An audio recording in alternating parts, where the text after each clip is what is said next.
विद्यार्थी मित्रांनो, जवाहर नवोदय विद्यालय इयत्ता 6वीच्या प्रवेशासाठी घेण्यात येणाऱ्या शिष्यवृत्ती परीक्षेमध्ये त्याच्या अभ्यासक्रमामध्ये आता बदल करण्यात आलेला आहे। म्हणजे याच्या अगोदर जो काही सिलेबस होता त्याच्यामध्ये ह्या वर्षी बदल करून काही विषय त्याच्यामध्ये ऍड केलेले आहेत।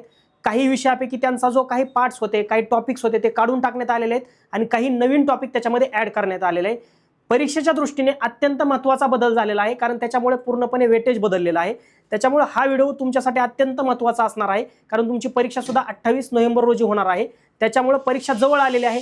नेमका सिलेबस मध्ये काय बदल झाला ही माहिती असणं, ही गोष्ट तुमच्यासाठी माहिती असणं गरजेचं आहे। त्याच्यामुळे व्हिडिओ तुम्ही शेवटपर्यंत बघायचा आहे। तर व्हिडिओला आपण सुरुवात करू। तर याच्यामध्ये काय बदल झालेला विद्यार्थी मित्रांनो, 2026 चा जो काही सिलेबस होता, म्हणजे याच्या अगोदर ज्या काही परीक्षा झाल्या, जो काही एक्झाम पॅटर्न होता त्याच्यामध्ये आता अपडेट झालेला आहे, नवीन अभ्यासक्रम आलेला आहे। तर नवीन अभ्यासक्रमामध्ये नेमकं काय झालेलं आहे, पहिल्यांदा बघा, सिलेक्शन टेस्ट जी होती तुमची ती 3 सेक्शन मध्ये होती, म्हणजे त्याच्यामध्ये ते 3 विभाग होते, 3 पार्ट्स होते। तर त्याच्यामध्ये पहिला जो पार्ट्स होता तुमचा तो मेंटल ॲबिलिटी होता। याच्या अगोदर फक्त काय होतं, तुम्हाला मेंटल ॲबिलिटी होतं, ठीक आहे। त्याच्यानंतर दुसरा जो सेक्शन होता तो अरिथमॅटिक होता आणि तिसरा जो सेक्शन होता तो लँग्वेज होता। याच्यामध्ये जो लँग्वेज सेक्शन आहे त्याच्यामध्ये काही बदल नाही, परंतु मेंटल ॲबिलिटी आणि अरिथमॅटिक हे जे 2 सेक्शन आहे त्याच्यामध्ये बदल करण्यात आलेला आहे। मग मेंटल ॲबिलिटी मध्ये नेमका बदल काय करण्यात आलेला आहे, तर मेंटल ॲबिलिटी हा जो सेक्शन तुम्हाला याच्या अगोदर 40 प्रश्न त्याच्यावर तुम्हाला यायचे, ठीक आहे। तुम्हाला माहिती आहे एक प्रश्न जो असतो तुम्हाला 1.25 मार्क्सला असतो, 1.25 मार्क्सला असतो। तर त्याच्यामध्ये 40 प्रश्न अगोदर फक्त आणि फक्त मेंटल ॲबिलिटीवर होते। तर त्याच्यामध्ये आता बदल करून काय केलं, तर त्याच्यामध्ये बदल करून त्यांनी काय केलं, मेंटल ॲबिलिटी मधले 5 पार्ट्स काढून टाकले। म्हणजे तुम्हाला जे 40 प्रश्न अगोदर याच्या अगोदर जे पेपरला येत होते त्याच्यापैकी काय केले, 10 पार्ट्सवर प्रश्न येत होते, म्हणजे 10 पार्ट्सवर 40 प्रश्न येत होते। आता याच्यामध्ये बदल काय केला, 2027 पासून 5 पार्ट्स त्याच्यामधनं काढून टाकले आणि मग 5 पार्ट्स काढून टाकले तर साहजिकच 20 प्रश्न सुद्धा त्याच्यामध्ये काढून टाकले। म्हणजे मेंटल ॲबिलिटी मध्ये याच्या अगोदर काय होतं, 40 प्रश्न होते, हे लक्षात ठेवायचं तुम्हाला। आता मेंटल ॲबिलिटीवर किती प्रश्न तुम्हाला येणार आहेत, 20 प्रश्न येणार आहेत। मग 20 प्रश्न कशाचे ऍड केले, त्यांनी नवीन सब्जेक्ट त्याच्यामध्ये ऍड केला। म्हणजे सेक्शन 1 जो पार्ट 1 होता, भाग 1 होता, त्याच्यामध्ये मेंटल ॲबिलिटी सोबत सोबत तुम्हाला काय दिलं, पर्यावरण हा विषय दिला, ईव्हीएस हा विषय दिला।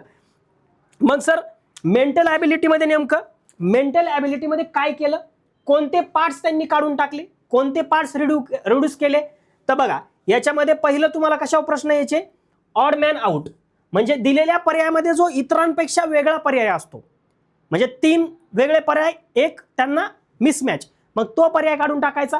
ऑड मॅन आउट हा एक टॉपिक त्याच्यामध्ये, हा एक त्यांनी पार्ट काढून टाकला। फिगर मॅचिंग एक जो विषय होता, टॉपिक होता, म्हणजे दिलेल्या आकृतीशी जुळणारी आकृती ओळखायची होती आपल्याला, तो एक पार्ट त्यांनी काढून टाकला। त्याच्यानंतर ॲनालॉजी, दिलेल्या जोडीनुसार तशीच योग्य जोडी आपल्याला निवडायचं, तो एक काढून टाकला। त्याच्यानंतर पंच्ड होल पॅटर्न, त्यानंतर स्पेस व्हिज्युअलायझेशन, म्हणजे हे जे 5 पार्ट्स होते, तुम्हाला काय मी सांगितलं, याच्या अगोदर किती पार्ट्स होते, 10 पार्ट्स होते, 40 प्रश्न होते, कशासाठी, मेंटल ॲबिलिटीसाठी। आता काय केलं, 5 पार्ट्स काढून कोणते टाकले। आता तुम्हाला परीक्षेच्या दृष्टीने महत्त्वाचं काय, कारण तुम्हाला आता ह्या वर्षी तुम्हाला ह्या पार्टचा अभ्यास करायचा नाही।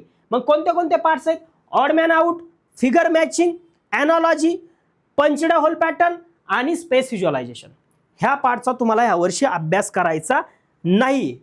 मग मेंटल ॲबिलिटी मध्ये पार्ट कोणते राहिले, मग सर अभ्यास कशाचा करायचा, हे 5 पार्ट्स तर गेले, मग अभ्यास आम्ही मेंटल ॲबिलिटीसाठी 20 प्रश्नासाठी कशावर अभ्यास करू, तर बघा पॅटर्न कंप्लेशन, म्हणजे विथ अल्फाबेट आणि नंबर्स पॅटर्न कंप्लीट करायचा, याच्यावर प्रश्न येतील तुम्हाला।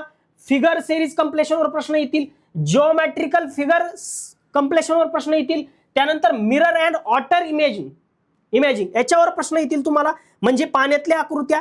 त्यानंतर एम्बेड फिगर, म्हणजे तुम्हाला लपलेल्या आकृत्या, म्हणजे आकृतीमध्ये लपलेली कोणती आकृती खाली ऑप्शन मध्ये दिले जातील ती तुम्हाला शोधून काढा। अशा पद्धतीचे हे जे तुम्हाला समोर दिसतंय ना, अशा पद्धतीचे तुम्हाला प्रश्न त्याच्यामध्ये येतील। म्हणजे आता तुम्हाला मेंटल ॲबिलिटीसाठी ह्या 5 पार्ट, ह्या 5 टॉपिकचा तुम्हाला अभ्यास करायचा आहे। लक्षात आलं विद्यार्थी मित्रांनो, म्हणजे कन्फ्युजनचा काहीच विषय नाही। 5 पार्ट्स कोणते काढून टाकले, तर हे 5 पार्ट्स काढून टाकले।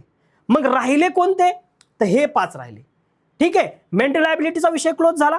मग सर आता ईव्हीएस विषय ऍड झाला, पर्यावरण एन्व्हायरमेंटल स्टडीज हा विषय ऍड झाला. मग याच्यामध्ये काय केलं त्यांनी, पर्यावरणाचे तुम्हाला 20 प्रश्न येतील.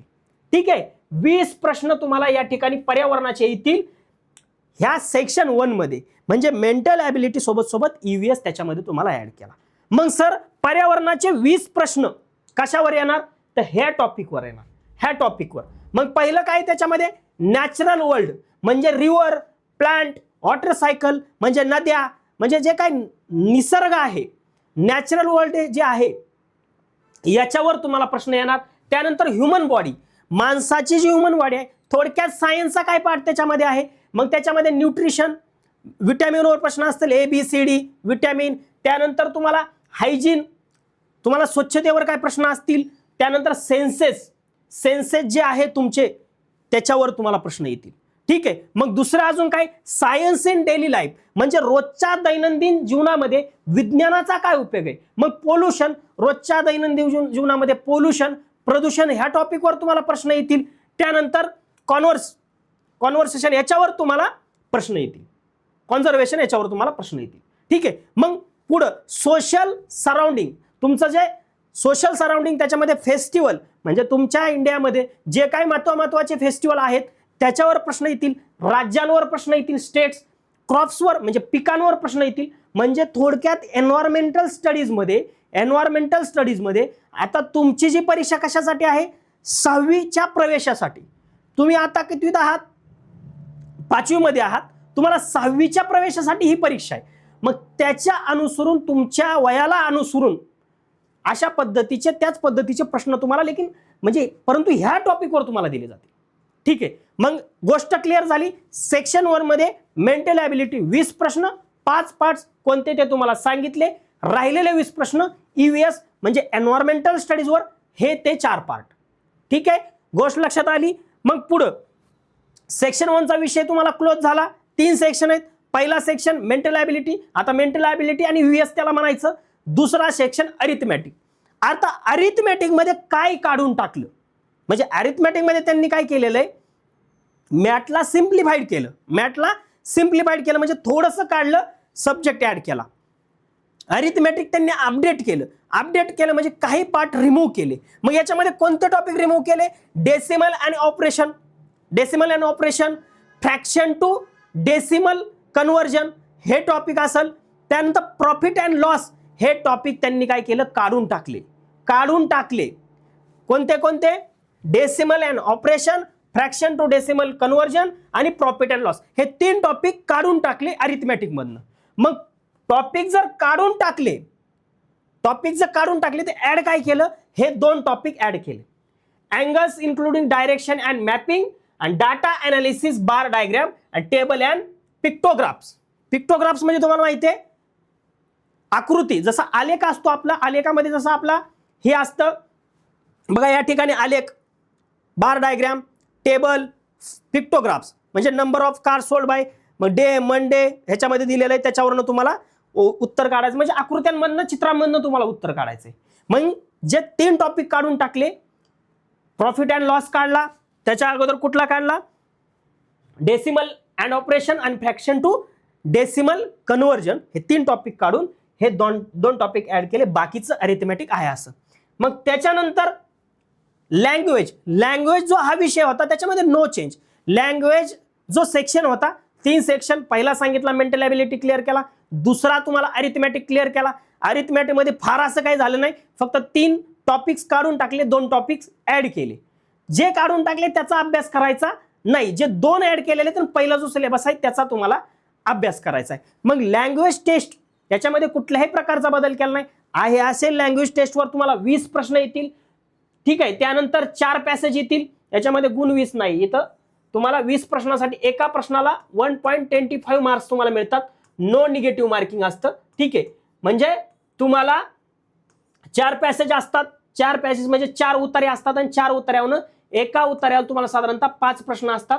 असे 5 गुणिले 4 20 प्रश्न लँग्वेजवर तुम्हाला हाय असे येतील.